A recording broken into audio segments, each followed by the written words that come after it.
Me and Johnny were the first people to meet, and we met on a bus, and he was wearing a Depeche Mode t-shirt, and my sister had just taken me to Depeche Mode, and so had his brother. So basically I went up to him and said, in a rather high-pitched voice, as he was at the time, but, oh, I like your Depeche Mode t-shirt, blah, blah, and then obviously my voice was a bit deeper, and I said, yeah, and then we hit it off, and that's how we met. yeah, and so it was like a very musical bond, and neither of us like played in a band or played instruments at the time. We just listened to music first of all, and then recruited the only other two people we were sort of friendly with to start a band, you know, such was our circle of friends. When Matt joined the band, the first thing he did was crash his car into John's car. It's a nice idea, wasn't it, mate? Yeah, I thought it was going well until that point, wasn't We it? eventually we were looking for a bass player, and you know, as I sort of said, our circle was limited. Then one of my friends gave me a CV of that person. That person was Sean. It was like he was applying for a job working in a bank.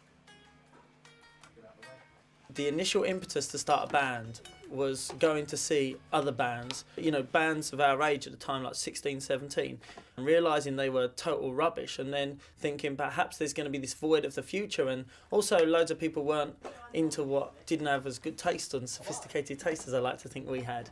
And so, you know, the point just really came, let's start a band. You know, if we listen to better music than these guys, just because they've been playing the guitar since they were 10, don't give them a God-given right to like be in a band. I want to make great records, and I think that's the idea and ideal of Johnny Panic. I've always been, I want to be in the greatest band in the world. Yeah, you kind of go, you don't want any of the byproducts of doing your job well. We say like fame, money. It's like, sod that. I want to be not the biggest band, the greatest band.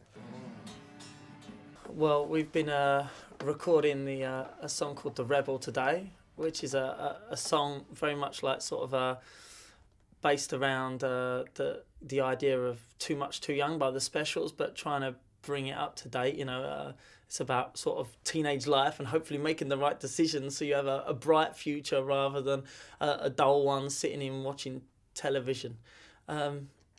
Yes, we've been recording It's brilliant being in the studio. You write, like, finally you've written these great songs, and you go, I want to record it. And we do all the pre-production before, so we have a good idea of what the song's going to be like. Yeah. Also, they're very close.